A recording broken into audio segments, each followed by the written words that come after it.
everyone. This is Heaving Bosoms, the podcast where two best friends recap romance novels while giggling, snorting, and going on tangents at a moment's notice. It's the last week of hiatus, and while we're definitely still luxuriating, we miss you. I'm swimming in the deep, delicious waters of reading whatever the hell I want, which you'll hear about more next week. And Erin is geeking out over the Winter Olympics and filling Rooster's bowl whenever she starts throwing it around the kitchen. Pushy bee. Meanwhile, we're scheming some super fun things over at HBHQ. I have to give a huge shout out to Susanna for being the data maven of our dreams. Susanna, I don't know what we'd do without you, and I love you so much. And now, in honor of the Winter Olympics, we're re-releasing part 1 of From Lukov with Love by Mariana Zapata. Get ready for Bing Boong Bong, figure skating with Erin, big clacking balls, and so much more.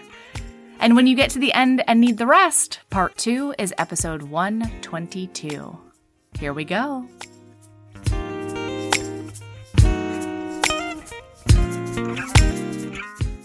Hi, Erin. Hello, Erin. Hello. We're marching into this episode. I feel like this is how we just start these now, and I feel like we need to start like just taking it down a couple of notches. I can't. I'm so excited to see your face. Every time I feel like we're having like a regular, normal conversation, and I can handle the energy of it, and then we turn on record, and all of a sudden you're at your most melody. I just love doing this so much. Me too. I know, it just manifests in a different energy. It does. Yeah, we operate it at different levels, you know. Can you imagine though if we were there both were two melodies? God. Or there were two Erins, no one would listen to it. It would be like that fake SNL NPR show where they talk about grains, like the Sweaty Balls one. Oh, Erin, Anyways. you make such a good point. Hello and welcome to Romance Novels with Erin. And Melody! See, that's what you need. Yeah, we got this Hufflepuff Slytherin romance thing down, you and I. Hold on. Wait, though. What? I'm sorry. I have a bone to pick with you and yours. And I'm What did sorry. I do? We're going to start with housekeeping. We're having this confrontation on the podcast because I feel as though I've been targeted by your household. Rooster? What did I do? Oh, I think they're working together now, Erin. Who, Rooster and Goat? That's right. Oh, imposible. No, no, you wait. So I go to open up Netflix the other day, and it says, you're logged out. And I was like, that's weird. Okay, well, here I go. I'm going to log back in. And then it says, there is no email address associated with any account that is this email address. And I was like, bankrupt? Pardon me? I have been a Netflix member since like day dot. How dare you say my email? Anyway, long story short, I call customer service and I have been extra super hacked. They hacked me. They got rid of my email address. They upgraded my account to like the $11 billion as many screens as you want program. And then, Erin, wait for it. They turned the account language to Spanish. Dun, dun, dun. Rooster's good at losing passwords, not at gaining them. I do not think this is her. That's why I think that Rooster and Goat are working together. No. Rooster has the big ideas, and Goat is the little marcher. No, She does it. No. I think she got me. No, I think Goat is a law-abiding dog. Nah, you don't know that. She could be a sneakosaur. Do you know the joke this week is What is that it? Goat, GOAT, greatest of all time, Goat, has changed her name officially to Gato by switching 2 of the letters so that she can get more cat food. She did work, though. She fell in love with that cat food, Erin. You opened the door. honestly, she fucking loves cat food. It's still on my table. And so when I grab the dog food to give to them, she stays sitting by the table looking at the cat food while I'm actively feeding her dog food in the other room. She loves it. Loves cat food. Oh my gosh. Anyways. Okay, now we can move on to housekeeping, but I need you to do some investigations in your house. I will. I'll go see. All right, I want you to interrogate them. Rooster can't even type. She does the draw feature. That's why I think Goat is the soldier. No, I just can't. I cannot. The account was turned to Spanish, Erin. She's a law-abiding citizen. I don't know. I'll look into it. Okay, so housekeeping. I got a really, really nice Twitter DM telling me that I had fucked up, which was true. You guys, I done fucked up.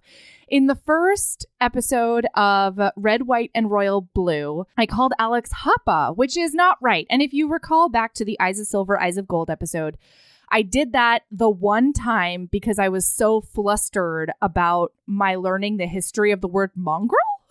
And there were so many terrible words used in that book for him. Like he was called, quote, half breed, like various horrible things that we didn't want to keep saying throughout the podcast. Right. And Hapa is a historically very, very loving, accepting, celebratory word for people who I just learned are half white and half Native Hawaiian. When I grew up in Hawaii, I was always taught that it is a phrase. And when you Google it, the internet will tell you that Hapa is a term for half white people and half Asian of like any geographic origin.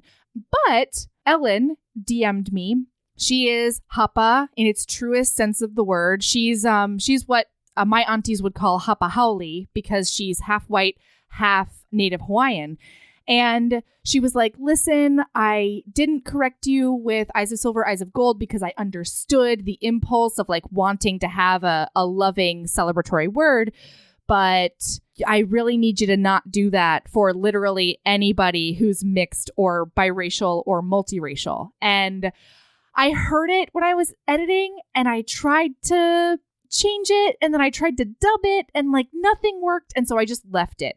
But I can make a promise to everyone going forward that Hapa will now only be used for people who are half white and half Hawaiian because we here at Heaving Bosoms are not in the business of erasing people. And that's essentially what that does when you use it for groups that are not appropriate.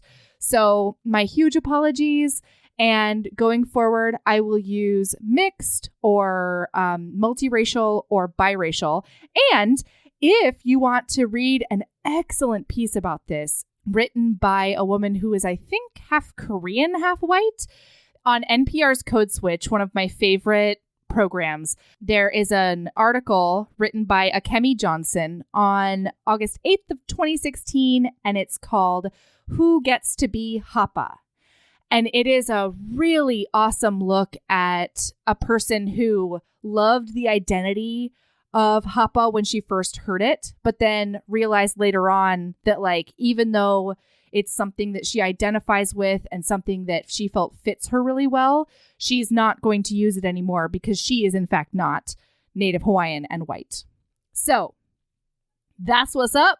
That's my first housekeeping of the day. Again, my apologies. And going forward, I will be better. And thank you for the DM. And I learned something because you taught me the word in the first place during the Eyes of Silver, Eyes of Gold episode. And now I've learned all about it and what it really means. So I've come full circle. Until I got that DM and I did the Googling and like figured my shit out, I was like, oh shit, I did not know that it wasn't for all Asian people. But it makes sense because when Asian settlers came to Hawaii, they, the nice word would be borrowing it and the not nice word would be appropriating it. Mm-hmm. And then it went viral that way. So, okay, everybody. And now we have From Lukov with Love by Mariana Zapata. Erin? Yes. I liked book. I liked Melody? Book, Erin. I liked Book. Here's something. I liked Book. Yes. Uh-huh. I liked Book. Guys, Yes. listen to me. I liked Book. It's hard. This is hard because I want it's an hour from now when I'm still talking about shit I didn't like about this book. Yes. Remember that at the beginning of the episode, I said I liked Book because I did. It's just, it did have a lot of problems. There are flaws. But when in I my was done humble with opinion. it, when I was done with the 600 fucking pages I think of it's this 542. book, whatever, I know. I was like, I like this book. What a good book. But the first third could be the first 10%. Oh my At a minimum. God. At a minimum. The first 8 chapters could be 2 chapters. Long. Every conversation is 30 pages. And it's it's so much repetition. They say that ask the same questions over and over again. Her inner monologue will be like, oh my God, oh my God, oh my God. And you're like, you just have to say it one time. Sometimes somebody will walk into a room and say, hey, what's up? And then she thinks about that for like 3 or 4 pages before she's like, nothing, what's up with you? And then you have to literally flip back pages to figure out what the fuck she's even responding to. Yep. Oh my gosh. Exhausting. But again, I just want to say. But I liked Book. I love them. Just didn't like a lot of the things about Book. Tingle, tingle, tingle. Want them to be together. Love the sex at the end. This is a slow burn that did in fact burn. It was burny. I felt the burn. Unlike the Wall of Winnipeg. So the Wall of Winnipeg had all of these similar problems that we're going to discuss today. And in my opinion, listen, it's just not for me. This may be your favorite book, and that's fine. And I'm not saying anything about you. Totally. These are Erin issues. We love that you love the book. We love that you love Book. Yeah. But like the Wall of Winnipeg had all the same kind of like issues that I didn't like. But like it wasn't burning. Like no one looked at each other. There wasn't no one a single liked each fucking other. burn. No one thought each other was sexy. They just ate that quinoa. That's right. And they did puzzles. And they did so much graphic design. And they did minions. And they did a lot of going to their rooms and watching TV. By themselves. We're not here for that. We're here for this. We are here for this.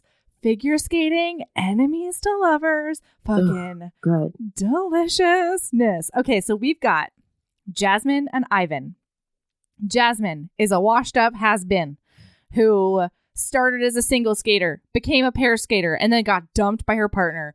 And didn't make a note about when we find this out, but I'm just going to tell you that we find out her partner, she found out she was getting dumped by her Paris partner by reading an article that someone else sent her. Yeah. In like a magazine. Like, oh, bad news bears. Yeah. Her partner was terrible, but was so afraid of what a huge bitch she was that he felt like he couldn't tell her without her physically attacking him. Yeah. Which I feel like is a little bit legit, but still he should have had the ovaries to do that. Yeah, you just gotta ovary right up, you know? Yeah. Anyway. All right. Yeah, she's been dumped.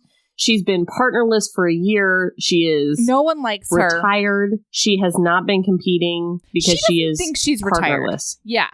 She's like, I'm not retired. I'm still skating as much as I can, but I don't have a partner and I am a pair skater. So like, I've not been on the competition circuit. And like, she's also not actively looking for a partner, question mark. I have so much things to say about this. And I don't know if now is the right time. Jasmine. Okay. Wait, let's remind the listener, Erin has a figure skating background. Listener, I devoted 13 years of my life to the sport of competitive figure skating. Yeah. And I got fucking nowhere with it. So Jasmine just like at some point casually mentions like, here are the jumps I have. I have the most consistent triple Lutz in the history of time. Bam, bam, bam. Which is where you like rotate in the opposite direction and stuff. No, it's not, Mariana. So here's the thing: is that you start from the Bing Boong Bong, buckle in for some real specific figure skating knowledge in this episode. Sorry. You start from a closed position. I mean, you start where your left foot is already crossed over your right foot, so you don't have that like inertia. I mean, I'm not a physicist, but you can't swing a leg around in order to get yourself into the air and get yourself rotating. So that's why Lutzes are so hard. You're taking off from a weird outside edge that feels like it should be an inside edge, but it's not. Okay. If that makes any sense. So it's just harder to get into the air and it's harder to rotate. But your legs aren't going a different direction than the rest of you. That makes no fucking sense. She talks about how her back hurts because of how often she does her Lutz. And I mean, I can understand getting a back injury from doing jumps over and over and over again, but it's not because one area of you is going. Can you imagine? Like, that makes no sense. No, I understood it to where you're going in a thing and there's an intuitive direction in which you would jump. And then, but you're supposed to jump in the counterintuitive direction. That was my understanding from reading that passage. That could also be inaccurate. It's a counterintuitive edge, but it's not a counterintuitive direction. Wait, no. I'm gonna keep on this point for a sec. She has this triple Lutz. She casually mentions at one point that she has quads. She has a quad toe. Okay. That she's landed not in competition but in practice. Right. Women who have quads and triple Lutzes don't suddenly go into pair skating. Like, people go from pairs to singles. People don't go from singles to pairs, especially people with quads. There's no never, if I'm wrong, correct me. If Courtney Milan is listening, who's a better fan of figure skating than me. Courtney, hi. But side-by-side quad jumps have never been landed in pairs competition. I think we've had many quad throws, but never side-by-side. So women who can do a quad on their own feet without being hurled into the air by somebody else, they stay. I don't understand. Why did she go to pairs? And they made maybe I herbsed it. Is there some reason she went into pairs? I have no idea. Because at the beginning, the coach is like, I've always been curious about why you switched from singles to pairs. And she's like, I'll tell you someday. But she doesn't tell us. She had I never found out. Something fucking pages, and I don't maybe remember it's that. Dropped in the middle of a paragraph that I skipped, because I'll tell you. But I didn't herbs it. I read it and listened to the audio. Okay, so then I don't know. I don't remember it happening. Anyway, so now she's a pair skater, but she's partnerless, okay? And there is this dude about the ring. I just want to say, she could just go back to single skating. She has a triple Lutz. She could win nationals. Bam. Easily.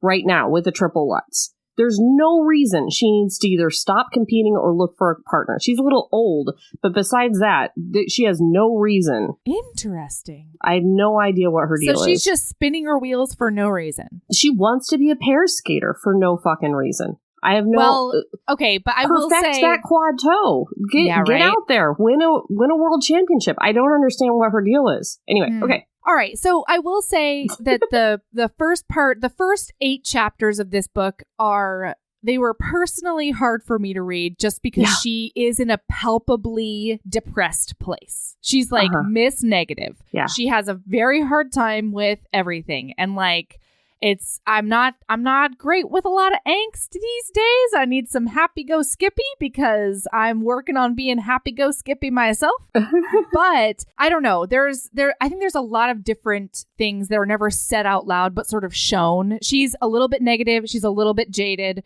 She's a little bit like stuck in a rut. And all of a sudden, Ivan Lukov is the reigning worlds of everything. He's got 2 gold medals. He's her best friend? Question mark. Her best friend's brother. Yeah, she has this best friend Karina that she hasn't talked to in a month, and like doesn't talk to like even ever in the book. Like we've been cactus friends before, you and I, but like she doesn't have like any friends outside of her family, and this one bitch she hasn't talked to in like 4 months. So I don't know, man. Anyway, so Ivan Lukov is her best friend's older brother, and she's known him since she was like a wee 9-year-old or 13-year-old or whatever. He's only 3. Because she started figure skating at 9 years old. Yeah, that's late, right?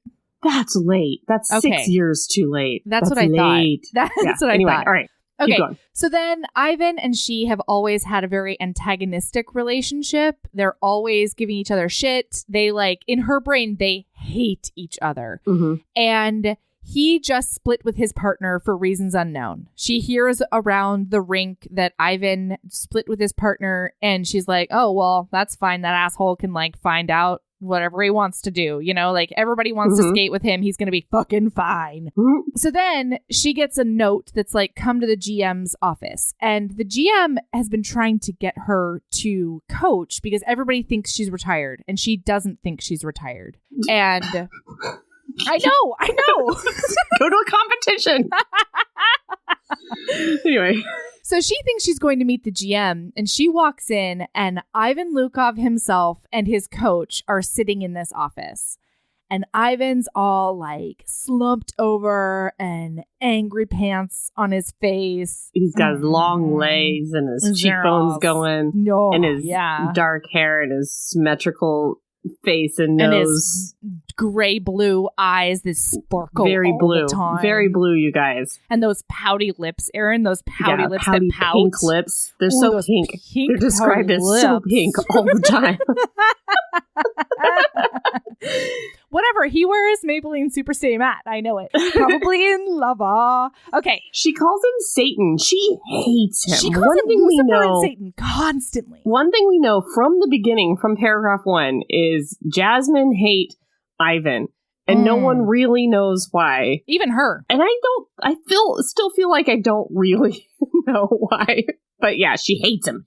I think it's because every time they were fucking around and like ribbing each other, he thought they were joking and she thought they were very deadly serious. Did he though? Because like later in the book, he says this, you know, we were always joking that I thought we were friends, but he seems to truly hate her in this meeting and the first few practices they have. Well, it's weird, right? Because later on in the book, there are several times where she's like, I'll find out years later that in that moment they were playing me and like reverse psychologying me into doing things. And so I don't know if it's him truly hating her or him knowing her personality enough to be like, she will respond in the way I want her to if I say this horrible thing to her.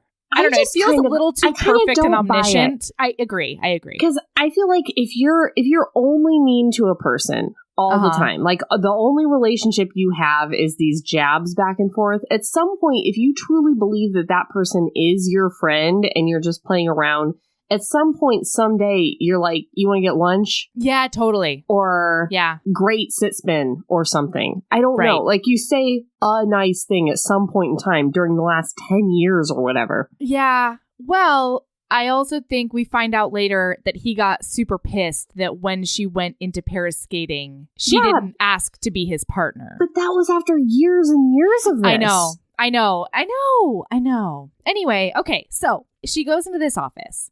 And they're like, hey, girl, Lukov's partner, Mindy, is taking this season off. And so we want you to be his partner for this year and this year only. For one season. Which doesn't...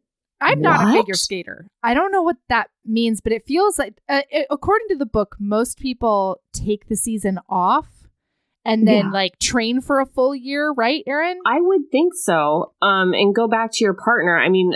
I don't think I've ever seen somebody at this level just like grab a partner for a season. It's a long-standing relationship. I mean, that would be really, really weird. Really weird.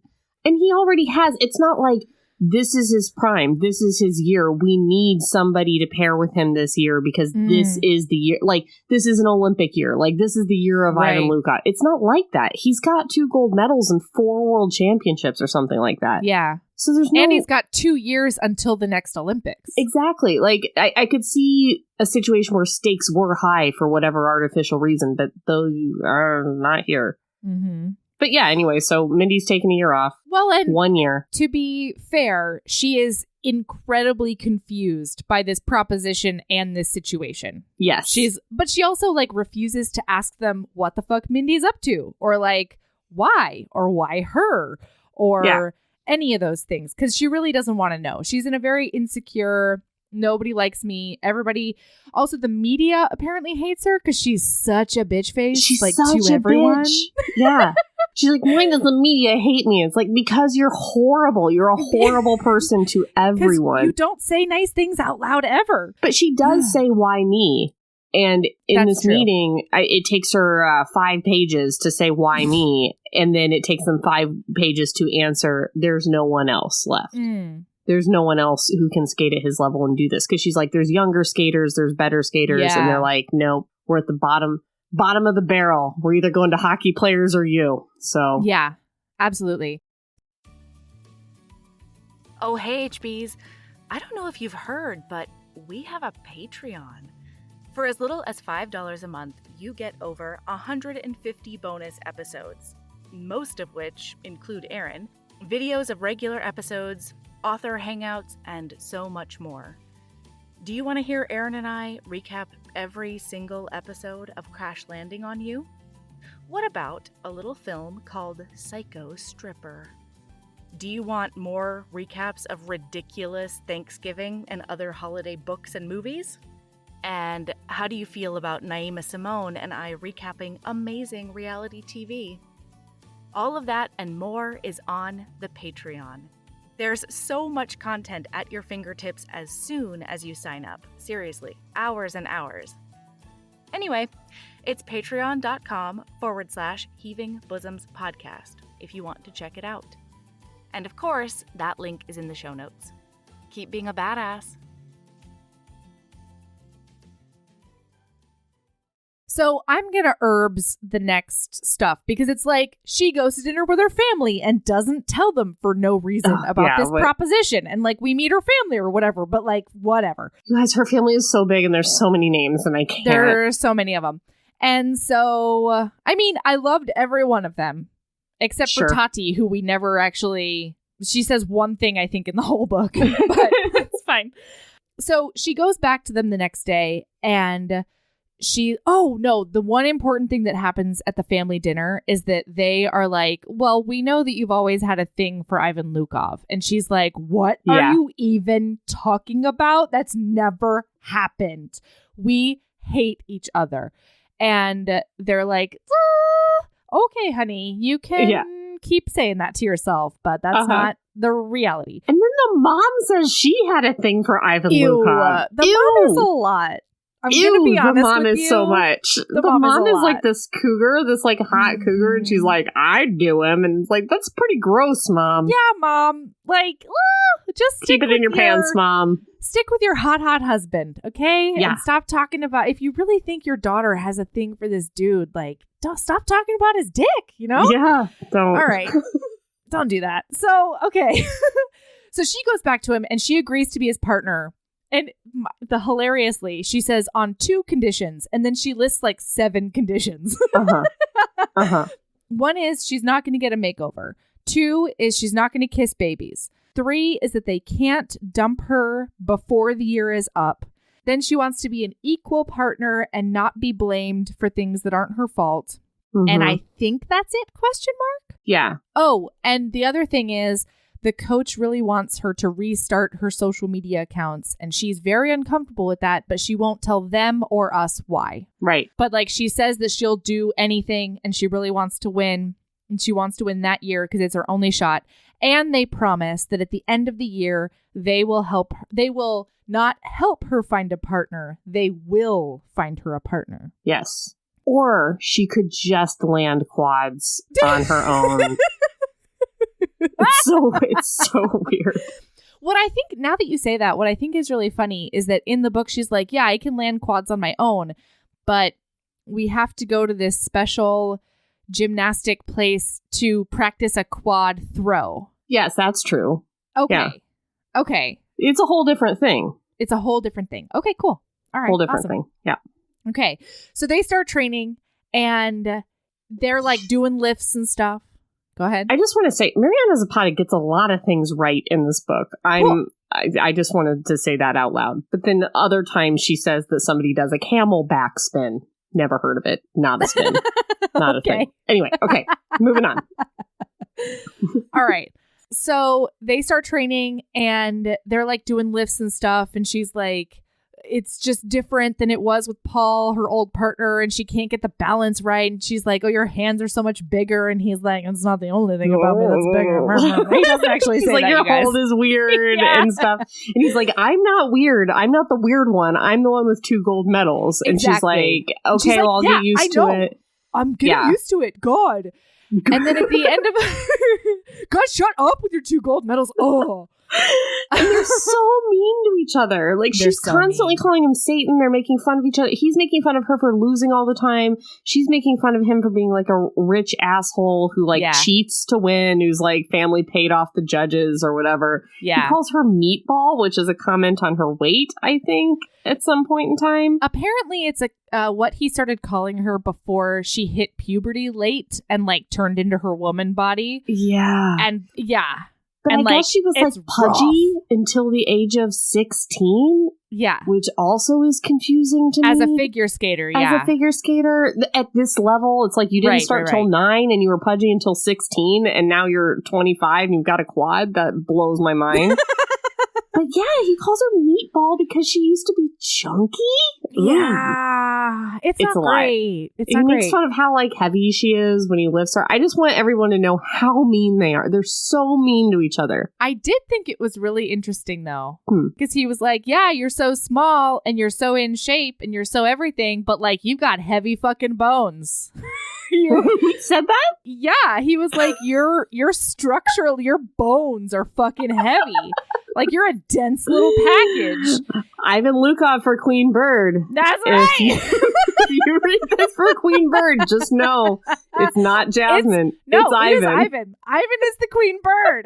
She talks about this old costume of his where she's like, she's a Chiquita banana lady. He's definitely got plumage, for sure. He does. Oh, he's so great. Okay. No, Ivan Lukov for Queen Bird, you guys. I love it. Yeah, because he's angular, too. He's got a beak on him. He's angular. I feel like his cheekbones could be a beak. Yes. He's got plumage, and he's a very high jumper. They talk about how high he flies in that triple lead, so I feel like... He is a Queen Bird. Ivan for Queen Bird. Yeah. I love him.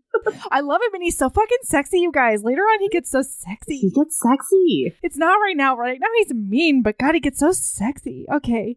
So he says that she needs to trust him. Mm-hmm. And it is like, it's not going to work if you don't trust me. And she's like, hey, bro, I've been here for one day. And up until this point, if I fell down in front of you, you would not help me up. That's literally happened before. He faked her out one time, like Lucy with the football, where he like offered his hand to her after a particularly hard fall, and then when she reached for it, he took it away. He said skated off and cackled and skated away. Like, yeah. And so she's like, I don't know why you think that all of a sudden I think you've morphed into a different human.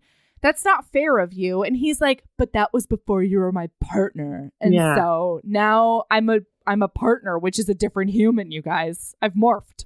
I partner now. Ivan, partner, Jasmine. I do like that he says he's going to drop her all the time, but he's never going to do it on purpose. Uh-huh. Which, if you've watched the Netflix show Spinning Out, that's like the new figure skating show on Netflix. I did watch it. He's like, I'll never let you fall. Promises her he's never going to drop her. I'm like, what? Which, like, blows my mind. That's just part of it, man. Uh-huh. It's not a promise you can keep. It's not. So, okay, so chapter 6, you guys. Chapter 6. You're just trucking along. I am. Well, nothing happens in the first fucking 8 chapters or 10 chapters or so many of them. Okay, well, I've got a lot of Bing Boong Bongs and they're just building up. So just know that at some point, I'm going to like hemorrhage a Bing Boong Bong out. You're going to Vesuvius me? Well, there's a few things that are so weird about this book, and I want to know your take on them. Please. What are trademarks and copyrights in this book? Because she talks about Facebook. Yes, but then she talks about pictogram. Thank you. Also pictogram, because there are certain realities we have to accept in romance novels because we're not going to get permission to use certain trademarks and that kind of thing, which is fine. Facebook, Facebook owns Instagram. They're the same company. Yeah. I've read cases.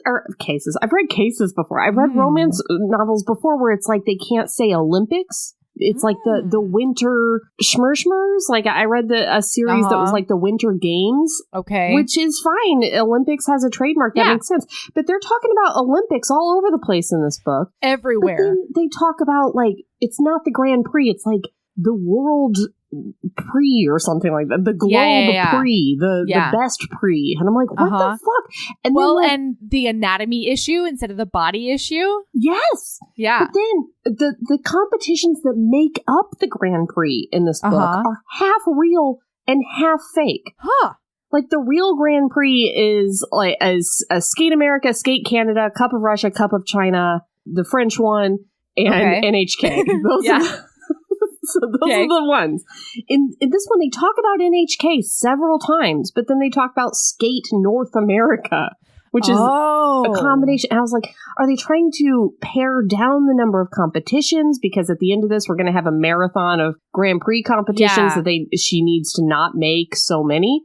No, that turns out not to be the case. What are the trademarks? I don't understand what is going on. Yeah, I don't know. I had the same question. That's the end of... Obviously not about the skating stuff. Trademarks with Erin. That's the end of that one. Absolutely. Okay. Well, I'm glad I can cross that note off, because I was going to ask you about Pictogram, but also Facebook. All right.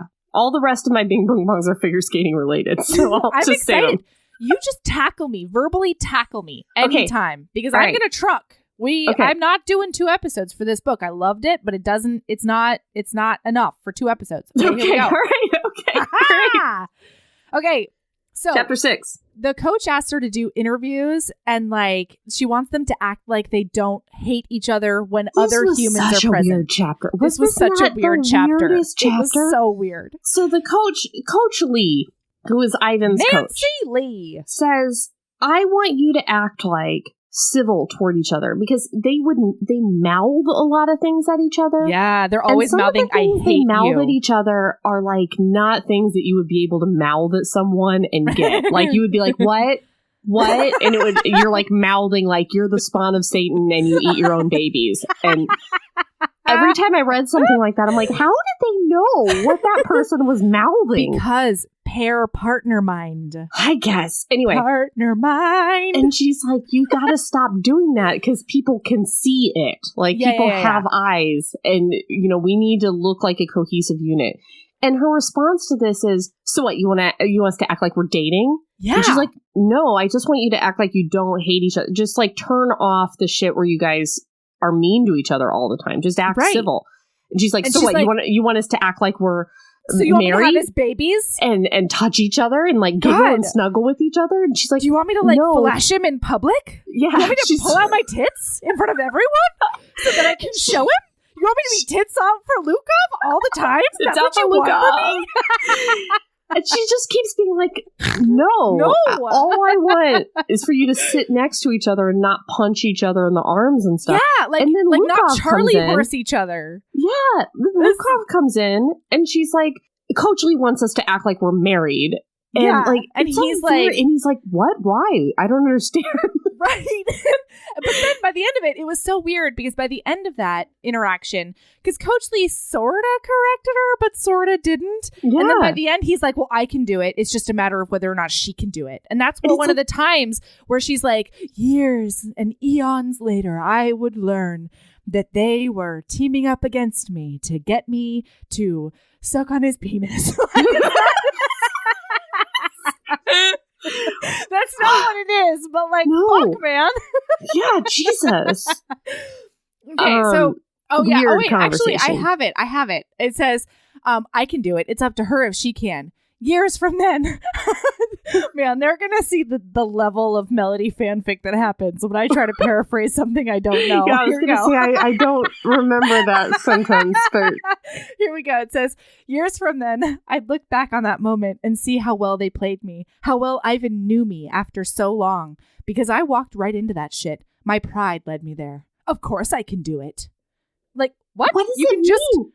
All they're asking is like, I don't understand. Like, don't be the most immature person. Yeah. She doesn't even ask him to, like, smile constantly. Yeah, it's not or like hold anything hands. Affirmative. It's not like smile, hold hands. It's not like laugh. It's not like give each other compliments or say nice things about each other. It's literally stop saying each other is Satan and a dickwad.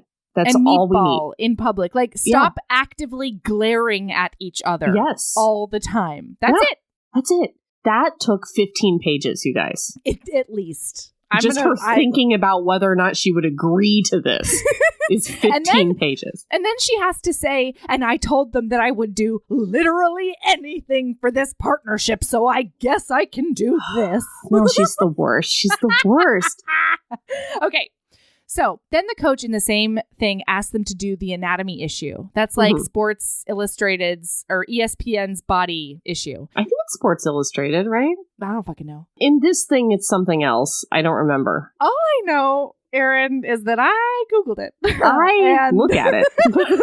I got lost for about 45 minutes last night, and then I had to get back to notes. Have you never done this before? I didn't know about How the did body. you not know? I don't know, but it's my goddamn dream come true. Yeah. So there we go. It's good stuff. On I don't think every I've ever level. seen a figure skating pairs team do it, though. Figure skaters have done it, but I don't ever remember a pairs team doing it together. I would like to see it. I would not look away. There are a couple pairs teams that I would like to see. Yes. I'm not proud of it, but it is true. Okay. So then she's like, yeah, totally. I'll definitely do the anatomy issue. And then they're like, hey, P.S., you know that this means together, right? And she's like, oh, hard no. Hard no. I'm not getting naked next to Ivan Lukov. It takes like 20 pages for her to agree to it in the first place. Yes. And then they're like, it's together. And I'm like, no, now it's going to be another 30 pages for her to not agree to it. Yep. Yeah. But by the end. She does. Yeah, she does. And then it says, she says to him, well, I don't want to see your junk either. The idiot winked. Aw, it's not junk, meatball. It's the good stuff. Ooh, it is good stuff, too. You guys, it ends up being good. Okay, so then there's this great scene where they do an interview. Mm-hmm. And the interviewer is late. And so she's really, really nervous. And he's trying to figure out why. And after 15 pages, she breaks down. And it's 15 pages of him going, Jasmine. What's wrong? Jasmine. What's wrong? Jasmine. That's it. Oh, he does say, I've never seen you so squirmy before, and I don't know if it's annoying or kind of cute. Uh-huh. And she's like, cute? And then she thinks about that for a few pages. And then they start jabbing at each other, and then they start laughing because they thought each other's jabs were funny.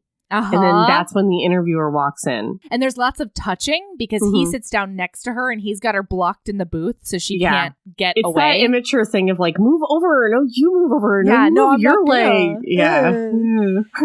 Anyway, it's very cute. And then during the interview, so we find out that she's been misquoted and I lost it. Characterized? Mischaracterized. Erin, look at you with your intellectualism. She's been mischaracterized a lot in the past, and so she's really, really nervous. So throughout the interview, he does a lot of deflecting and a lot of like, hey, stop talking about her old partner. You promised we weren't going to talk about that. Yeah. Let's focus on me and Jasmine. He does a lot of like touching her leg to keep her focused or to make fun of what she said or whatever. And then there's also a lot of like them playing a how well do you know each other game that starts off real cute because it turns out he knows everything about her. Except that her favorite color is pink. Yes. And he's like, I've never seen you wear pink. And she's like, I don't have to wear it for it to be my favorite color. Yeah. I thought that was really funny. It was really cute. But then the interviewer asks, what kind of book does she like to read? And he says, picture books. And she goes, what the fuck does that mean? And he goes, well, I've never seen you read before. And my sister always reads you menus when you're at restaurants. So like, and there's been some seeds planted about this, but it's something she's really sensitive about because we find out later that she has a learning disability and it's not a fun thing to joke about. Two things.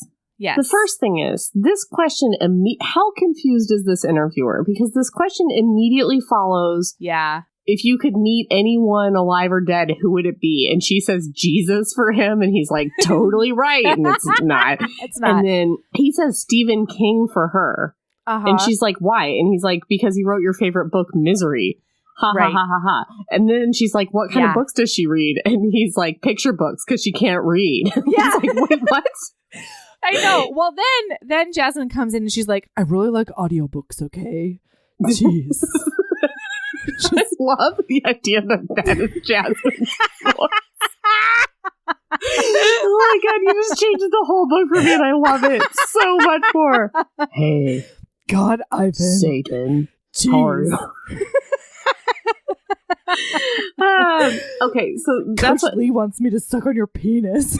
That's not gonna happen. Question. Yeah. Sorry, I just heard what you said. Question. Yeah. There's a lot in this book about her writing L and R on her hands to know the difference between her right hand and her left hand. Yeah. I do not know this to be a thing that pair skaters do. If it is, none that I knew ever did this. Is that about her learning disability, or did I miss something? So yeah, I thought it was tied to her learning disability. But okay. The thing, so I had a hard time with this because she never says which learning disability she has. She says that she has a hard time with sequences of letters. I agree. Sequences of letters and sequences of numbers. But then we also find out that she has a really hard time remembering programs. And so she has to do them like 500 more times than anyone else so that it's like steeped into her bones. And she doesn't have to think about what's next. Her body just knows. She has to get it into her muscle memory. So I don't know if those things are related or if they're just like tangential. But it seems like that is supposed to be baked together. And I don't know enough about the subject to know whether or not the fact that it feels wonky is wonky. Yeah, or if I don't know. It feels wonky because I just don't know. Well, it seems to be such a thing throughout the book. She mentions it a lot. Yeah. And I just did not know if that had something to do with pairs or that had something to do with her. And I'm curious. So if anyone knows or it was mentioned, I'd like to know because it made me curious throughout the book what that was. I mean, I know that Ivan doesn't write left and right on his hands. But there may be a reason why the girl does and the boy doesn't. You know, I don't know. True. That's true. So. All right. So then the next morning, he tries to ask if she's mad. And she's like, no, I'm not. God. And he says that she's, you're not the first woman to tell me there's nothing wrong when there clearly is. Oh, God. Just get out of here. I didn't mind it too much, though. I didn't mind it either. It just is annoying. Oh, and then she looks at him and she goes, don't compare me to your exes, which is sexy, in a weird way. It's subliminally sexy. It's planting those sex seeds. Then she tells him that nothing he says can faze her because she doesn't care what he thinks. Rough. Yeah, woof. And then he says that he knows her better than she thinks. And they argue about that. And then the coach joins them and is like, all right, doofuses, stop it. We're getting to work. Also, there's other people around right now. What do we talk about? But then, you guys, we've got some external stuff because her car won't start. Oh, no. Oh, no. And she needs to ride poor home. And he's rich. I don't think we've mentioned that the ice rink is named the Lukov Ice Complex or the LC, which, nope, I'm going to get over it. It's called the LC. And the Lukov complex. The Lukov complex. And it's his family runs it. His family's like mega rich. And she's like, she can't pay for her shit. And she's working part-time at a diner. So she's going to these practices from 4 a.m. to 8 a.m. and 1 p.m. to 3 p.m. Also taking ballet, also taking Pilates, and also working at this diner. What's up? Yes. I had a hard time with this because Bing Boong Bong math with Melody. At the start of the book, she was like, I only practice 2 days a week because, or 2 hours a day, I'm sorry, instead of 6 or 7 because I can't afford any more, which makes sense. She has to work a job, right? Because she has to do whatever. But then at the end of the book, we find out that the only thing, because she's such a good friend of the family, the only thing she's ever paid for is coaches and costumes and stuff, because the Lukov family has refused to let her pay any more than 10% of the ice time. Wait, that's ever? Ever. I thought that was just when she was with Ivan. No. So her mom, I mean, coaches are expensive. Costumes are expensive, right? But she has never paid any more than 10% of the ice time fees because she's a friend of the family, which are astronomical. But at the beginning of the book, she neither has a coach. Yes, that's what I'm saying. And she's also not competing. And she's not living on her own. She does not pay rent to her mom, but she won't allow her mom to pay for the ice time anymore. That makes sense, right? But it just didn't Maybe she needs that job to pay for 10% of the ice time. And that, again, and her that shit. makes I mean, sense. she's doing Pilates and shit. I don't know her life. Yeah, that makes sense. But once at the end, she was like, also, the Lukov family has been letting me skate for basically free the whole time. I was like, wait. Yeah, okay. I thought that was just while she was with him. That's nuts. No. Okay, so he offers to give her a ride home. And on the way home, he's like, this would be a lot easier if you didn't hate me. And she's like, who says I hate you, shitface? Like, Satan. Who says I hate you? And he's like, you do. You said literally, I hate you many times. Yeah, dude. Come on now. And again, if he thinks that they're friends, but they're just joking around, why does he have this conversation with her? Right. Continue. Okay. So then 15 pages later of her being like, we're not going to be friends, and him being like, but we could though. He reverse psychologies her into being his friend. Yeah, he's like, he makes it like a challenge. Like, I can be friends with you. Why can't you meet this challenge? Which I thought was dumb and weird. Anyway. I know. And then he's like, well, now I don't even know if I want to be your friend anymore. And she goes, too bad, shit face. We're going to try. It's kind of cute. The way that it got there was cute. Very windy for me. So then he says he has to pee and he has to go into her house to pee. Yeah. But then when he gets into her house, he really doesn't have to pee that bad. It seems and then like family dinner. And then they play Jenga, and the mom invites him to stay for lasagna or something. Spaghettis. I don't remember. And yeah, it's great. There's some weird weight stuff though that I didn't really. It's fine. But he was like, he kind of like side-eyed her that she was gonna eat the lasagna. Yeah. And she was like, it's my cheat day. And then she has 2 garlic breados. But it was rough. I don't know. I mean, I guess it's his business. I don't know. I never did pairs. Her partner, and he has to throw her around and stuff. And she's got those heavy bones, Erin. But she's working out 7 hours a day. I feel like she can have a garlic breado.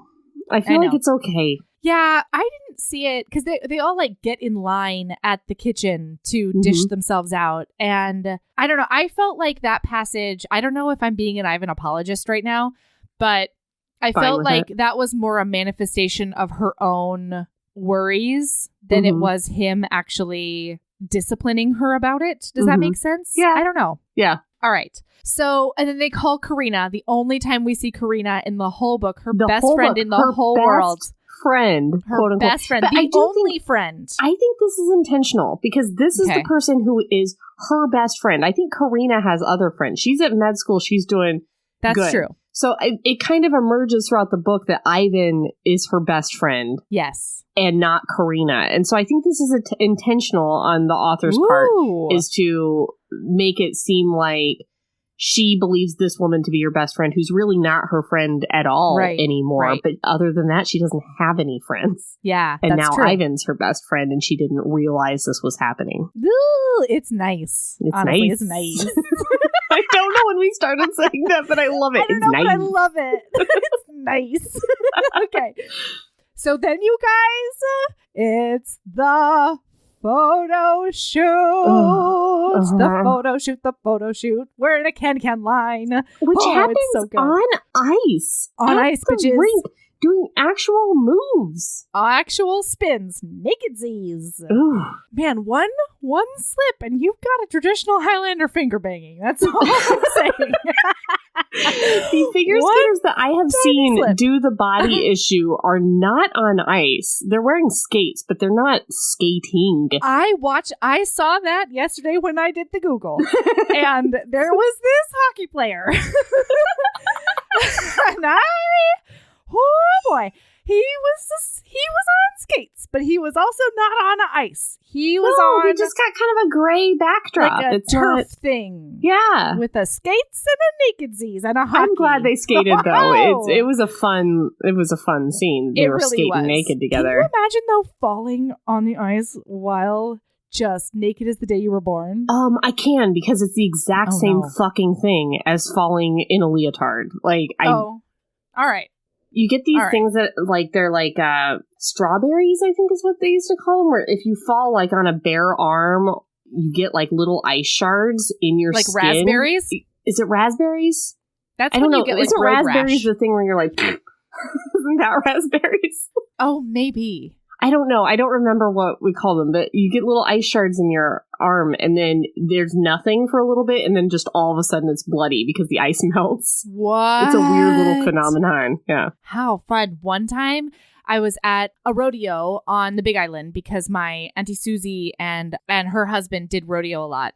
Uncle Leo. And Leo? Is that his name? I don't know. He didn't talk much. Anyway, Auntie Susie. Leon is his name. So Auntie Susie took me out, and I fell off a horse real bad, and I either got a strawberry or a raspberry all down the side of my face. It was rough. Anyway, yeah, that's my it's like that. Hawaiian But it's rodeo only story. if you slide a long way this happens. Yes. So you have to take a real big spill for that to happen. Oh man, Nice. Can you imagine like your whole back and ass and the back of your calves just like strawberrying or raspberrying? Yes. Whichever one is appropriate. I was like, can we got this? No, we cannot. Hey HBs, I started an Etsy store. Did you know? Right now, it's full of all the St. Vincent items you need, because St. Vincent is thoughtful and cozy all year round. We've got a book sleeve to keep your books, planners, e-readers, or really anything else safe when you're on the go. The inside is fuzzy, and they feel so incredibly lush in your hands. I went round and round with the manufacturers to make sure I had just the right thickness. Those feature art of St. Vincent and Evie during their carriage adventure that was painted by the amazing Mayara Faraz on one side, and then I created a St. Vincent Would Always wreath on the other side that has a bunch of little Easter egg items in it. There's a St. Vincent Would Always warm brick enamel pin. It's like, if you know, you know. I designed a special edition Marriage of Convenience candle that is specific to Devil in Winter, with the help of HB Jen at Post Pouring Company. It combines dark amber for St. Vincent and rosewood for Evie, and it smells so delicious. It's hard to even wrap my brain around. So if you want to treat yourself or be the St. Vincent you want to see in the world by getting a care package for a friend, check out our Etsy store. The link is in the show notes. Okay, so they're in robes, you guys. They have done makeup. They've been there for like 3 hours. The photographers are set up. Everybody, all the professionals are ready to go. And she's like, hey, guys. I've decided. No more. I can't do it. Mm-hmm. And so Ivan goes over. Yeah. She already mentioned to Coach Lee that the reason why she didn't want to start up her social media was that she had a stalker at one point. She had a problem with a fan.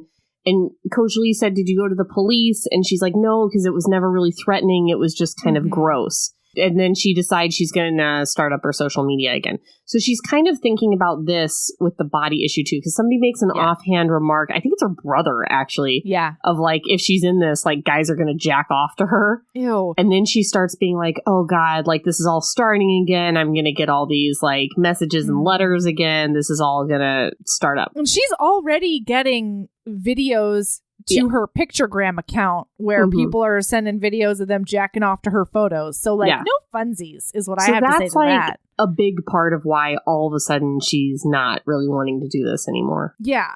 Guys, don't do a harass. Don't do a harass. No one listening to this does a harass. I know. Nobody listening to this does any harasses. We need to go on a different podcast and say don't do a harass. Yeah. Yeah. Yeah. All right. Well, we'll work on that. Yeah. So, okay. So Ivan goes over and he's like, what changed? What's going on? And she thinks to herself, well, I'm not fucking telling her about about the stalker issues. Right. But the other issue is that she doesn't want him to make fun of her about her naked body. She's like, what if you think my nipples are too big or they're too small? Or what if you, like, I'm okay with you making fun of shit that I can control, but I can't control this. This is all genes. And I like my body. He makes fun of her body already, but he hasn't seen it naked. And she likes how she looks naked. And, well, at least she says that here. Right. She doesn't want him to taint that. Ooh. That was unintentional. Yeah, guys. But also during the scene, Melody. She says vagina lips multiple times. She does. Vagina lips. She does. That's my hard limit. Vagina lips. She also says like big swinging balls or something. Oh God, bing boom bong. When they take off the spoiler alert, she does it. So they talk about it and God, let's get through this first. He's very like, you're beautiful. Yeah. He does a good comfort. He does a good compliment. He does a sexy comfort. So he's like, I would never make fun of you. Like, real talk. I'm not going to make fun of you naked. You're beautiful. You have a great body. Like, there would be nothing to make fun of. And also, I would never do that. And she's like, you think complimenting me is going to like, lying to me is going to, you're wrong, Lukov. And he's very like, he does a little shoulder touch, right? Yeah, he does wrist touch or something. A shoulder touch and then a caress down to her wrists and holds her wrists. Oh yeah, and he does a big comfort, you guys, she talks about how beautiful she is. It's very nice. And then this is the passage that I got. Okay, here we go. At the end of this big, sexy, beautiful comfort, he goes, "Come on, meatball, you and me. We'll make everybody jealous of our work of art asses." Was this what friendship was like? What was it supposed to be? Him teasing me talking shit back, but doing it with a smile on my face? Yes. If it was, I could do it, I thought. Maybe. I hate you, I sighed, peeking at him again because I sucked. It's really good. So they get naked. Yeah, they do. And he's hot, you guys. He's hot. She already knew it because of his, skin tight skating clothes. But I have a read. Okay, do a read. Okay, I'll do a read. Okay. So he does something and she says, "Prude," I whispered, not getting why he wasn't looking at my face at the very least. He was beginning to make me feel like there was something wrong with me. So I looked at him because he was there. And I suddenly began regretting doing this again because Ivan's body. Fuck. Maybe because I was an athlete, regardless of what other people stupidly thought, I could appreciate all the different forms male athletes held. I'd never been a big fan of male models with their perfectly sculpted tiny muscles that had to be worked on regularly, one at a time. I liked raw strength in all its shapes. I really did. But Ivan's in particular had been basically painted by a master. The caps of muscles at his shoulders were drawn by pen. The lean, rigid muscles of his forearms and biceps were strong. Then there was his firm pectorals. Guys, she's always talking about his firm rock hard pectorals. Yep. The flat abs with 8 small square shapes at them, the detailed muscles at the hips from all his lifting, and the long lines of muscle striations at his thighs and calves. I didn't need to look at his ass to know that it was high and tight. High and tight, you guys. And I'd be a fucking liar if I said I hadn't glanced at his penis. But like me, he decided to cover something. That something was hidden by what looked like a nude-colored sock that had covered his junk, leaving only trimmed hairs at his groin there. And then I highlighted this and like bold and italicized it because it's a hard limit for me. She goes, "I wasn't going to bend down to see if I could see his balls." Like, of course you're not. But then she does see his balls at some point. And then she talks about how big and low swinging they are. And she's like, damn, those big low balls. And I'm like, those big swinging ka-tank. Is big balls a thing people are into? It's not me. Write us an email. If you are into like huge balls, tell us. Please send us an email because Jasmine clearly is. And that worried me. Maybe she likes a teabag challenge. You know, like the ice bucket challenge. But except it's a teabag challenge. Okay. But also, before all that happens, when she takes off her robe, he's like, fuck, and starts muttering and like skating around. And she's like, what? What's your problem? You just said you wanted to do this, and now you're in a shitty mood as soon as we start doing it. And he's like, I just want to get it over with. And she's like, what is your fucking problem? And he's like, I just feel like maybe we shouldn't have done this. It's because he's going to get a boner. He's trying not to get a boner. But you guys, it's so cold. He does not get a boner. It's too cold for that. No, he also says she can make fun of his body, like just a little. And then he goes, but I don't think that there's anything you're really going to want to make fun of me about. But then he's like, on second thought, it's cold, so you are not allowed to make fun of me about things that want to try and escape into my body. But you guys, he is impervious because of those big swinging clackers. You know? It says, at once I'd accidentally caught a glimpse of huge balls dangling between his legs that had for 1 second made me wonder what the hell he did with those things in his costumes. Oh. What? They're so big that she can't figure out what he does with them when he skates? Horrifying. Like, when they finally do sex on each other, I had to like put it out of my brain.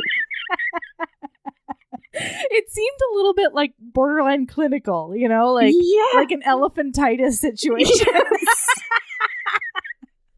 Okay. All right. Man. So then the photo shoot happens and it goes well. Goes great. Then at some point, like I think later that day, you guys, still the same day, her mom gets into a car accident and Jasmine finds out by getting home, and the mom has like made her dinner. And then the first time she looks up at her face, which is like, I want to say like 2 minutes into their interaction, Jasmine just hasn't bothered to look up at her mom. Yeah, but I think it's also like the thing where like one kitchen light is on, you know, because it's night. Okay. That's what I was picturing. I don't know. All right. Yeah, that's less assholic. That's nice. Mm-hmm. So Jasmine does a big freak out because she makes this car accident about her super hard. Yeah, Jasmine does a big narcissism and she does. Jasmine has a big narcissism and a big bad daughter. Mm-hmm. So her mom says she was in a car accident and she didn't want to tell anybody because she didn't want to bother them. And Jasmine, including in her brain, all of her siblings. Yeah. All of her siblings. Who are home. So I don't know how she thought that was going to go. No. They're all at their own houses. She's the only one who lives with her mom. But like the next day they're over. I know. Yeah. Because but I think she means that there night. All the time. Don't tell them that night. Whatever. Yeah. So anyway. Jasmine is like, oh my God. In her brain parts, she's like, oh my God, my mom doesn't want anyone to know that she was in a car accident. And instead of thinking that maybe her mom has an issue with being a martyr and giving too much of herself all the time and not valuing herself, she's like, this is my fault for figure skating. She's like, my family doesn't know that I love them, and I have chosen figure skating for so long that they think that that's all I care about. And then, you guys, her response to that is to then walk out, choose to figure skate more. Yeah, your mom was just in a car accident. Instead of being like, Mom, can I get you anything? Can I make you some tea? Do you want to snuggle on the couch? Do you want to have a night together? Why don't we watch your favorite movie? Fucking nothing. She turns around and walks out the door. She almost leaves her mom to clean up her dishes, like I think she always does, ? And then she's like, Jasmine? I guess because she's just been in this accident, I should go and clean up my dishes and like put them in the sink and brr. So she has spent 12 hours or whatever skating and working. Her mom is like, I am a big injure. And her response is to be like, well, fuck you off. and fuck everyone. You guys think I chose figure skating? Well, then I might as well make it worth it. That's her logic, is like, if they're gonna think I will always choose figure skating, then I need to practice more so that I can win something and make my choices worth it. This has nothing to do with her figure skating. No, it has nothing to do with it. Nothing to do with her or her skating. No. It blew my mind. There was like a figure skating movie where like the mom died on the way to practice because she was like speeding to like see. No, that's Save the Last Dance. Is that? Oh shit balls! That's Save the Last Dance. It's a ballerina I was thinking movie. It was Ice Princess with what's her name, Von Trachtenberg or whatever her name is. Michelle Trachtenberg. It might be also that. I don't know. Von in that. Anyway. Von Trachtenberg. No, that is Save the Last Dance. But something like that, I maybe would have understood more if she was like, "Mom, you've got to come to the rink right now, totally. and give me my schmers." That would make more sense. This made no sense. So she goes to the rink, forgets her skating bag. I didn't understand this. So she somehow got there without her skating bag, but does have her skates, which maybe she has a locker there. She has like backup skates. She has like old ass just in case skates, which are kept where? At the rink? In her locker? ? I don't know. She gets there. She doesn't have all the things she needs to skate. She puts her skates on. She doesn't have her bandages on her feet. No bunga pads. Gets out on the ice to just rip the fuck out of her feet. I don't understand. It never comes back that she did like 20 triple jumps and fell 20 times. Yeah. With no bungas or no bandages, nothing whatsoever. And it doesn't come back that she ripped the shit out of her feet. I know. She's wearing, you guys, socks and old skates and doing this. So then, sorry, this bothered me a lot. I was just like, ouch. And so then she just goes and starts throwing herself into jumps and just like falling and falling and falling and falling. And then all of a sudden, Ivan comes and tells her to get up. And she's like splayed out on the ice. And he's like, he hands her a Hershey's Kiss, which I think is very cute. It's very cute. Sorry, that part was very cute. Yeah. And he's like, get up. And she's like, no. And he's like, why? Get up. Why and she's like, get no. Up? And then they repeat those phrases back to each other for about 6 pages. Easily 150 pages. I couldn't figure it out. Why wouldn't she get up? I didn't understand it. Was it just because he told her to? I didn't get it. I think so. She's like, my whole skin on my back is aflame because it's so cold on this ice, but I still won't get up because he wants me to. But she didn't say that. She didn't say that it was because he wanted her to. I know. I read between the lines. She said that, I would understand it a lot to more, but I was just like, why aren't you getting up, Jasmine? This happens several times throughout the book where she's like, I don't want to get up, and he's like, fine, I will carry you, and I'm like, okay, that's fine by me, but like I didn't understand. Do it or I do it.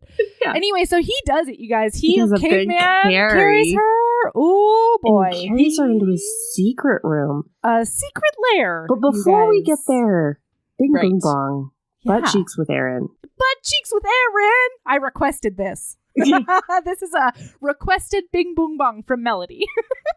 When I texted you 3 hours before we were supposed to record yesterday, and I was 20% into the book, and I refused to tell you how far into the book I was. Yes. But now I can tell you that I was 20% in.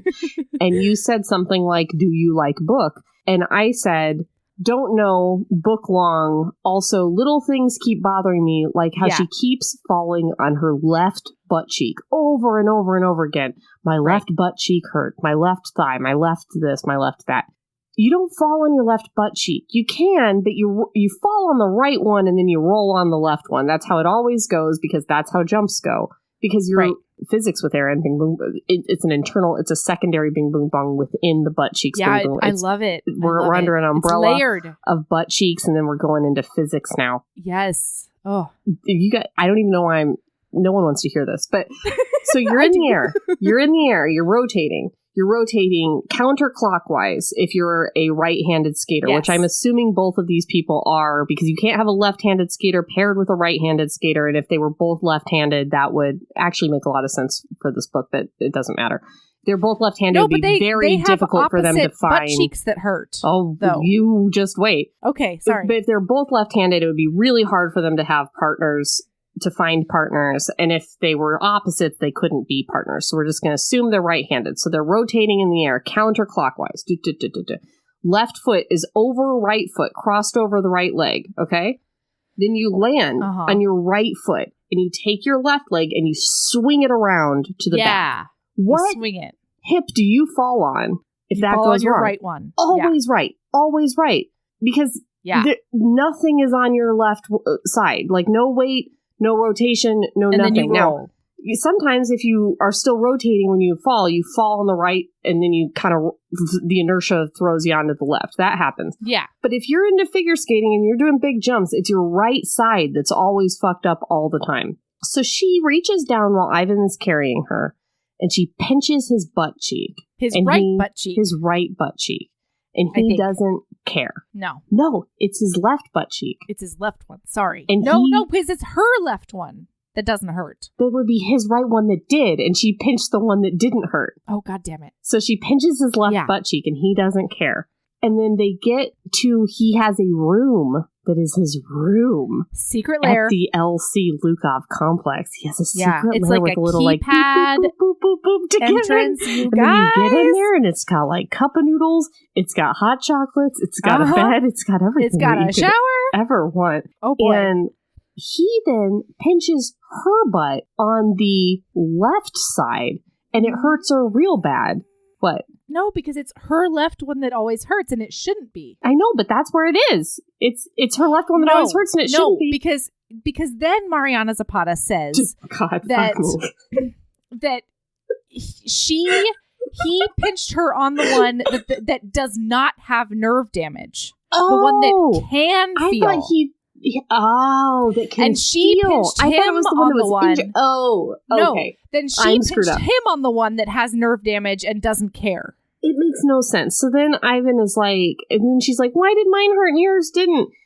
So I thought it was the one they fell on hurt more, but it's the one they don't fall on hurts more. Yes. And he goes, you always fall on your left butt cheek and I always fall on my right. Yeah. That thing just pushed me all the way over the edge on like, what the hell is this? Like, rage with Erin. Oh man. That's the end. We're out of both Bing Boong Bongception is over. Okay, we've descended out of it. Yeah, we're done. Cool. All right, here we go. So he and his big clackers carry her into his secret lair. And what are you doing? I'm checking off my figure skating Bing Boong Bongs. Falling on butt cheeks. Just got a check mark. We only have two more left. Okay. Excellent. Okay. Okay, so then he's like, for fuck's sake, what's the matter with you? And she's like, I'm not going to tell you. And then he puts her down and he takes off her skates and he makes her a hot chocolate, all the while being like, Jasmine, talk to me. Jasmine, talk to me. And it's a really sweet. Okay. He does a big sweet. He does a very big sweet. Yeah. And then when she finally tells him 9 pages later, he's like, everyone at this level feels bad about what we've sacrificed, you know, like whether it's school or whether it's prom or whether it's whatever. Like I didn't do any of those things because I was figure skating. And he says that it's worth it. And then she goes, it's only worth it if you win and I'm a loser. She's right.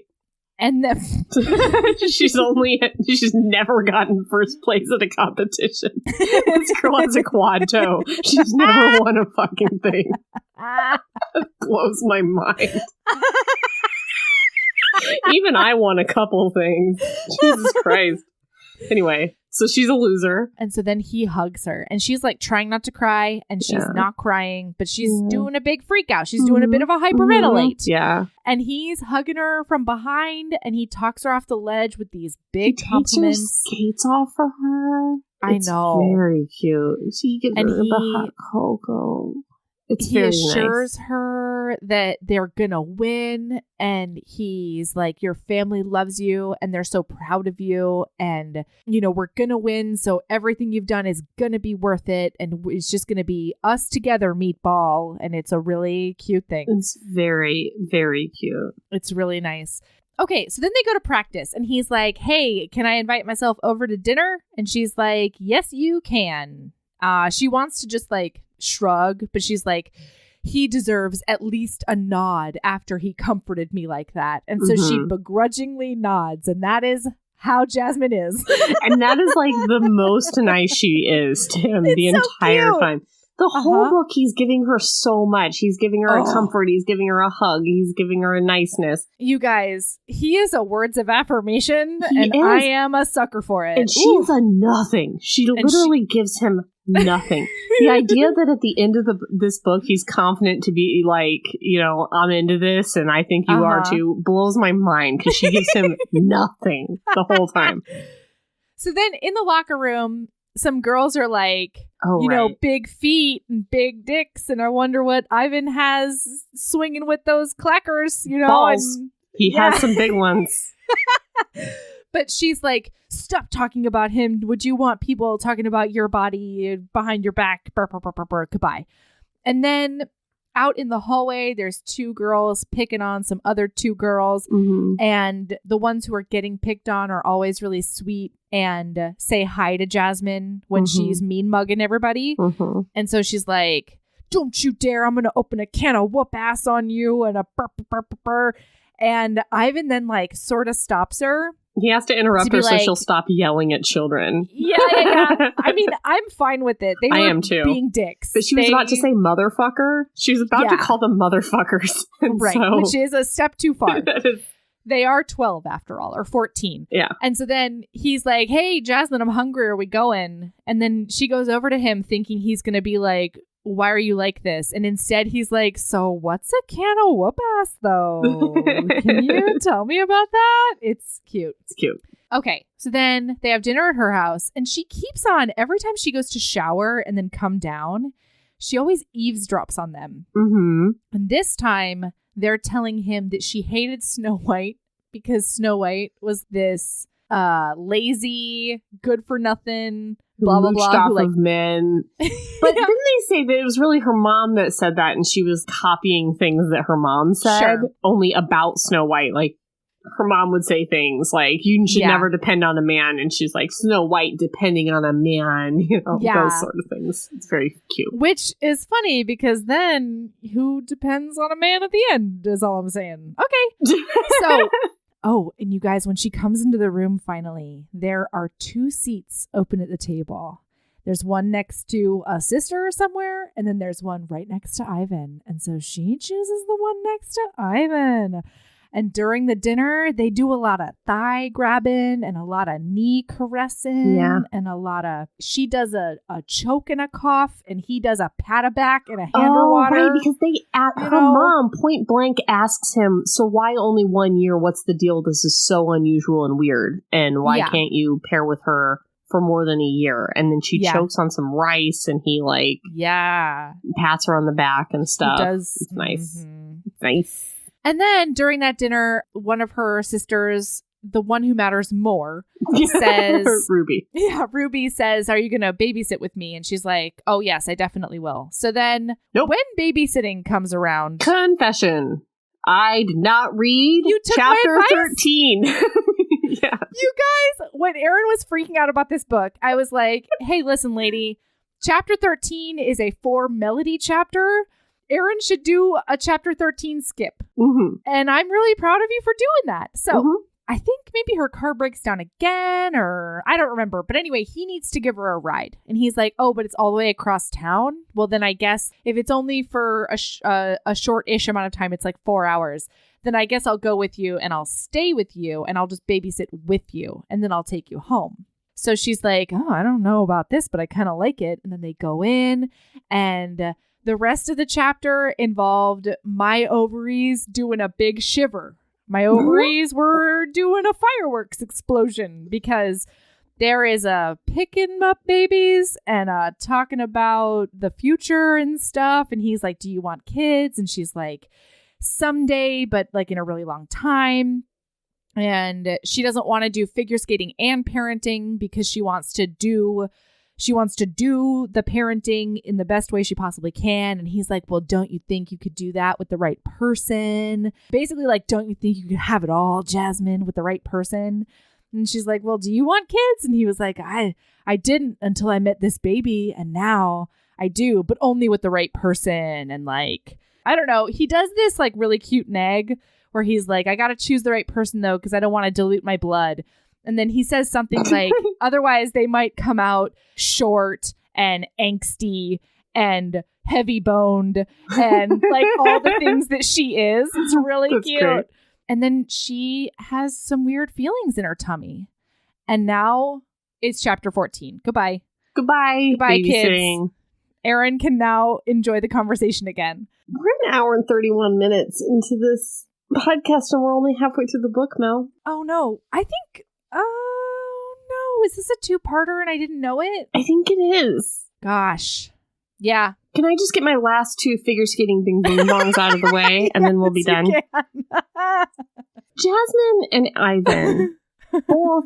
Okay, first she says that she loves her triple Lutz. She's done it thousands of times. She has the most consistent triple Lutz out there in the world, which is the hardest, besides the axle, the hardest triple jump for most people. She says she calls it her 3L. At one point, she says she's everybody calls it her 3L. I call it the 3L. It's my little nickname for the triple Lutz. And then he calls it a 3L at one point. I have never, maybe this is only something for like when you get up into the upper Olympic echelons of figure skating, they start calling jumps 2Ls and 3Ls and 3Ss. They called triple Southhow 3S at one time. It doesn't make sense. There are other jumps that start with L. So, like, what do you call your triple loop? If you're calling your triple Lutz a 3L, I think it would get really confusing, and I don't think it's a real thing, and it's very weird. And I don't know why Mariana made this up. Okay. Unless maybe it's not made up, but it seems made up, because then what do you call your triple loop? I don't understand. What do you call your triple toe loop? Do you call it a TL? Is it just the 3T? I don't know. You call it a 3 twisty foot. Yeah, I don't know. 3 twisty foot. A 3, I don't know. At one point, she talks about how she has a videotape of him falling on a death spiral. Oh, yeah. At the Cup of Russia, I believe. Which is, I want you all to Google a death spiral and tell me how the man can possibly fall in that maneuver and what it would look like. Because he can't. And it would look crazy if he did. Like he would have to like trip on something on the ice in order to fall. Because he just stands there in a back pivot. It's crazy. That was weird. Also, she calls a spin a camelback. She said so-and-so was doing a camelback. And then describes a Bielman spin. And then I was like, well, maybe some people call this a camelback. Maybe in Canada, it's a camelback. Is she Canadian? Because I was thinking maybe like Winnipeg. I don't know. So I was like, maybe they call it a camelback up there in the north. No, I Googled camelback spin in figure skating and I got a bunch of camel spin and then I put it in quotes and it does not exist. And where did it come from? Well, the fourth video that comes up is a back camel spin. No. She specifically describes a Bielman spin. She's like, they were doing a camelback, which is when you grab your skate and pull it above your head so that you look like an egg. And that's a Bielman spin. So is that You're good at that. Is that a copyright? You do that in yogas too. No, not quite, but yeah. And then... Sorry, it's not a yoga move. You're talking about the standing up mermaid pose, which is not quite. You have to go like all the way back with a Bielman and take your skate all the way up over your head from backwards. All I'm saying, Erin, is that you look really sexy either way you're doing it. Thanks. That's all I'm saying. Thanks. You're welcome. Mm-hmm. But anyway, is that copyrighted? Is that the reason? And then did she just make up a new spin? Because Denise Bielman has copyrighted or trademarked her spin? And then if that's the case, why not just pick a different spin? I don't. All right, and now that's the end. I hope anyone listened. All right, bye. All right, rock on, you guys. All right, well, you know what I'm really fucking excited about? I'm sorry. I'm not going to. Okay. I'm not going to. You know what I'm really, really excited about now, Erin? Is being able to read a different book next week because I have notes on this entire book already. Yay! Oh, raise the roof! Yay! Okay, man, I've done that in front of Michael a couple of times, and he looks at me like the whitest white lady he's ever seen doing white things. Also, in other news, in Intellectualism 2020 update news, I read this whole book before this episode. She did. So guys, think about we're that. doing it. I used to we're only doing read it for half you the book when it was long. because listener, we learned some things in 2019. Okay, we did, and it was hard, and it involved tears. Yes, a couple of times, and so we are committed to being better for you and for ourselves. And we're going to read the whole book this time of the fucking world. Whole time. And if you noticed, it improved the episode because we talked about shit that happened at the end in relation to shit that happened at the beginning because we were smart about it. We knew what was foreshadowed. We did a foreshadow. Yeah. Oh, man, intellectualism feels good. All right. Do you have a lady love? Man, all right, here it is, you guys. A couple of weeks ago, we decided to reorganize some things in our house. We were like, there is too much stuff and we don't know what's going on, but we still needed all the stuff. We couldn't just junk the stuff. Mm-hmm. So I discovered this little thing called an undershelf basket, and I am obsessed. It has changed my life. It's this metal thing. It hangs on the top of a shelf or like under a cabinet or like in between two regular cabinet shelves. And it's just a place where you can put the tiny things that don't need to be on the bottom of your 18-inch shelf. And then you can't put anything tall there because tiny things are taking up space where bottles should be and stuff like that. You guys, hanging under shelf baskets changed the game in my house. That's my lady love. That's a really good lady love. Yeah.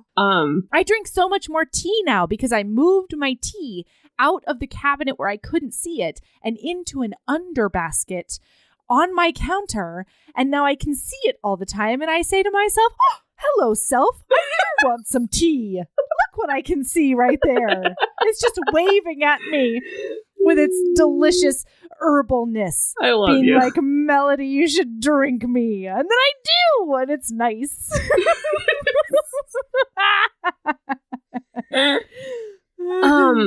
I'm going to give you two lady loves, I think. Two of them? Yeah. Me. So the first one, it just occurred to me that the very best pairs program I've seen in a really long time, and I think this was my lady love another time last year, so I'm sorry, is the Vanessa James and Morgan Cypres, Cipres,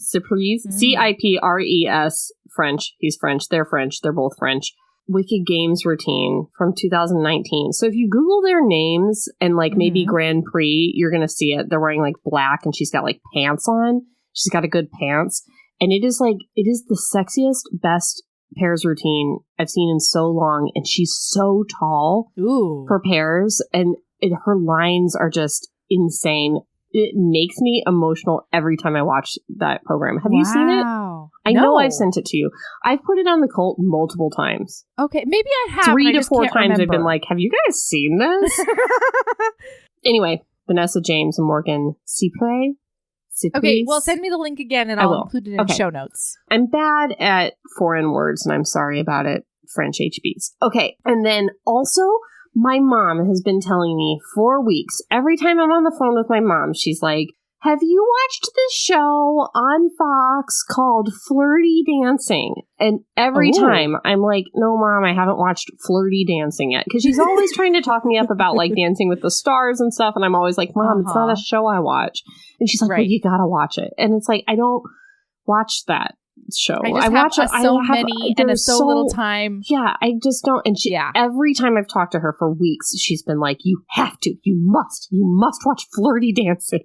And so yesterday I was sick and she's like, perfect. It's the perfect time for you to watch Flirty Dancing on Fox. And I'm like, fine, fuck. If I want to continue to have a relationship with my mother, I'm going to have to watch Flirty Dancing on Fox. Melody. It is so good. And I think it's canceled. But it's so good. It's a reality show where they take a person and then they pair them, they match make them with 2 other people. So it's only ever heterosexual couples so far. Mm-hmm. And I think that's because it's dancing, not that I think it's like traditional dancing and that's why they've done that. Not that they couldn't do it another way. But so they'll take a man and then they'll say, okay, we're pairing you up with these 2 women. And then he learns 2 dance routines, one for each woman, and then the women learn their dance routines, and then they do a blind date where they just do the dance that they've learned and choreographed over the past like weeks or whatever, and they're not allowed to talk. They just do their dance, and that's their date, and they walk away. And the dance scenes are so cinematic and beautiful. They've got like drones flying around them, and like the music is swelling, and they have them in these beautiful locations, like on a boat or on a stage, and it's like, or on the streets of wherever. It's beautiful. It's beautiful. And each time they've all come away being like, oh my God, like I just had this like spiritual experience dancing with this stranger, this choreographed dance that I learned. And then the man in this case would then picks one of the women to date based on the dance. Wow. It is so good. And almost all of them, I think there was only one that at the end they went on a date and they didn't have chemistry. All of the other ones are like, we're on date 5. We just spent the holidays together. And it's also not just like, there's like a one with old people. I mean, not old, but like a widower, you know, and like, it's not just like these young Instagram influencer people. It's all different kinds of people. That's and fun. It's very emotional and very good. And I loved it so much. And there's 4 episodes now. There's going to be 6. And then they just moved it to Saturdays, which is kind of the death knell for Fox. So I think it's going to get canceled. But it's real good. And then there was just one. Yeah. I hate to be this person. Yes. So I'm really sorry. It's okay. Are there any cinematic, beautiful episodes in which one woman is paired with 2 men and they dance and then she chooses? Oh, yes. Each one. Sorry, I just used the man as an example so I could use some pronouns to describe what was going on. Oh. In each episode, there is a man that dances with 2 women and a woman who dances with 2 men. Not at the same time. You know, they're individual dances. But each one stars a man and a woman and then 4 total suitors. Okay. And it would be so cool if they did like a homosexual episode, or like, it would be so cool. But they haven't done that. In partner dancing, when I did West Coast Swing, which I really miss and I am determined to get back into when I don't have small children anymore, so the dancing community is tough because it used to be very stringent. The leads are men and the follows are women, right? But especially the West Coast Swing community has become more and more interconnected and everything else, there's a lot more women who are, if not also learning the lead role, to then have anybody follow them. It can be men or women who follow them. Oh, cool. But some women are just like only learning how to lead. So I love that. But yeah, it would be cool to or have an episode where they switch it, where a heterosexual couple, the woman learns the lead and the man learns the follow part. Yeah. But it's cool. Yeah, but I don't think we're going to get that opportunity to see. Yeah, it sounds like they're other kinds of couples. But flirty dancing, I'm going to check and see Housekeeping. It's beautiful. It's beautiful, and it's so emotional. It's just so clear how, and it's hosted by Jenna Dewan, and it's so clear how like. How much dancing with somebody can like build a connection, and you can learn so much about them. It's a language on its own. I know, it's so clear in the show. And then at the end, after they dance, they have like a moment of like they're looking at each other and they're not allowed to talk. You know, that last hold. You know, it's usually a dip or something like that, and it's just this like it's such a cool thing. And then one of them, they start making out. No! And they never even said anything to me. They don't even know each other's names. Oh, that is so sexy. Yeah, it's so good. So I'm like my mom, you guys, flirty dancing. You can no longer continue to have a connection with me until you watch Flirty Dancing. Okay, it's on Fox. I'm on it's on Hulu. Yeah. Okay, I'm into it. All right, cool. Can't wait for you to watch it. Well, this was fun. Yeah. This was really fun. You can find us on all the places. We are on Instagram at Heaving Bosoms, on Twitters at Heaving_Bosoms. Remember, guys, we post the reading lists of the upcoming like 5 books on our social media. So follow us there if you want to either read along or if you want to know whether or not the book you bribed us with is coming up.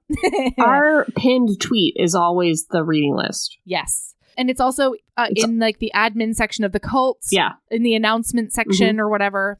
Speaking of the cult, on Facebook, it's the Heaving Bosoms Podcast Geriatric Friendship Cult. And it's a bunch of just excellent humans who are together to talk about romance and support each other and just be amazing.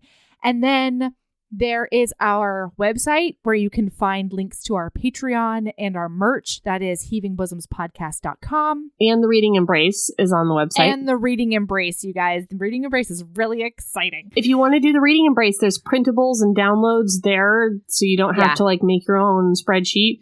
Even though I know some of you are like deeply into that, you don't have to if you're not. And we love you for it. For you Gryffindors out there, you can download a spreadsheet right from the website. Right. and a lot of Hufflepuffs too.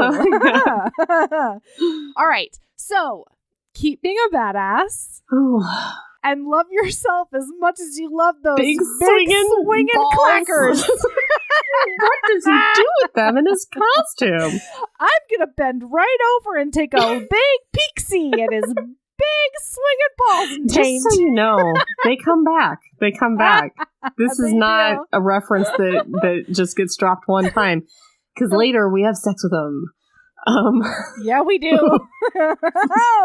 Big balls. All right. Love yourself Erin, as much as that. And I do. All right. I also love you, Erin. I love you too, Mel. So much. Okay. All right. Bye.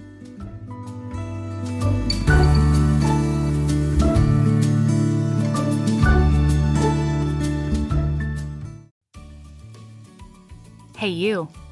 Yes, listener, you. Are you loving the show? If so, please leave a rating and review in your podcast app. The 90 seconds you take to say something nice not only helps new people find the show, but it makes me super smile over at HBHQ.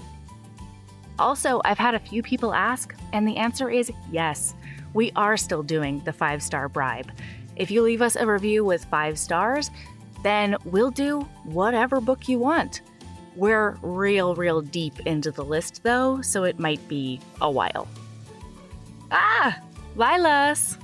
Okay, back to the show.